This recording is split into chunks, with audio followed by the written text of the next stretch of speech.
Sa milk pala niya, hindi na kami masyadong nagbibigay ng milk sa daytime.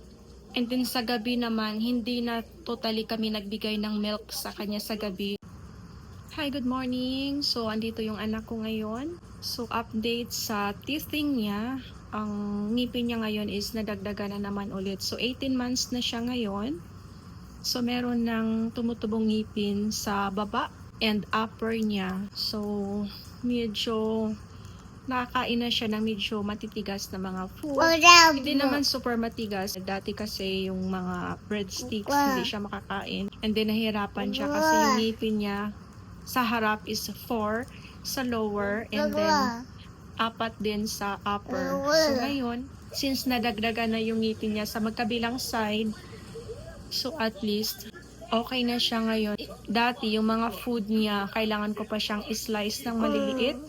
But now, same sa mga banana, and then yung sa melon, mga ganun, kailangan ko pa siyang slice ng maliliit para makain niya. So ngayon, pagka magbibigay ako ng banana sa kanya or ng saging, hindi ko na siya in-slice. Tinanggalan ko lang ng balat yung banana, and then binibigay ko na sa kanya yung mismong whole banana. So, parang pinipeel off ko lang yung balat and then kinakain niya.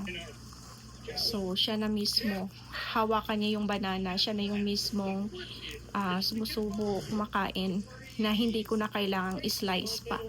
So, ito yung update ng ngipin niya. Hindi siya masyadong klaro kasi nakatikom yung bibig niya or naka-close yung mouth niya. So, yun lang po ang update ng ngipin ng aking baby for 18 months old. So far, sa teething journey ni Zimri, hindi siya nilalagnat. Thankful ako. Minsan, siguro makati yung gums niya or masakit yung gums niya. Kaya, lagi niyang minsan hinahawakan or naglalaway siya dahil sa pagngingipin. But then, so far, hindi siya nilalagnat. Okay naman siya and nakatulog naman siya ng maayos tuwing gabi. Minsan lang pagka nagising siya, nakaramdam siguro siya ng masakit na sa gilagid niya. So yun lang naman so far, pero hindi naman siya nilalagnat. And then balik na siya ulit sa tulog niya.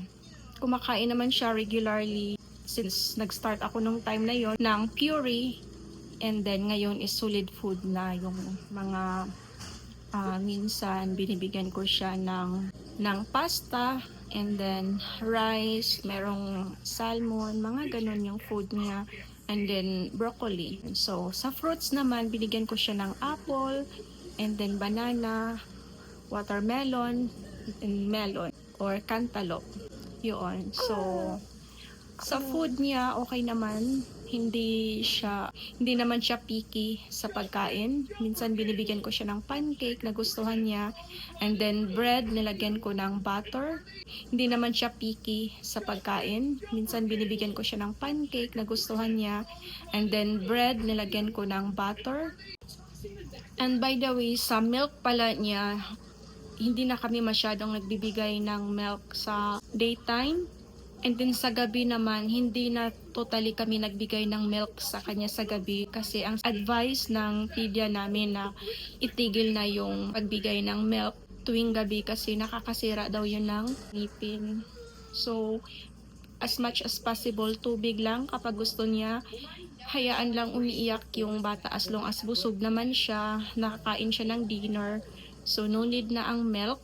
Tubig lang kapag kailangan niya. Pag naiiyak siya, natural lang na umiiyak siya sa first time kapag itigil na yung milk, and then bigyan lang ng replacement ng milk is tubig sa gabi, and wag nang bigyan talaga ng milk. So ang replacement namin is tubig instead of milk. So yun yung replacement namin.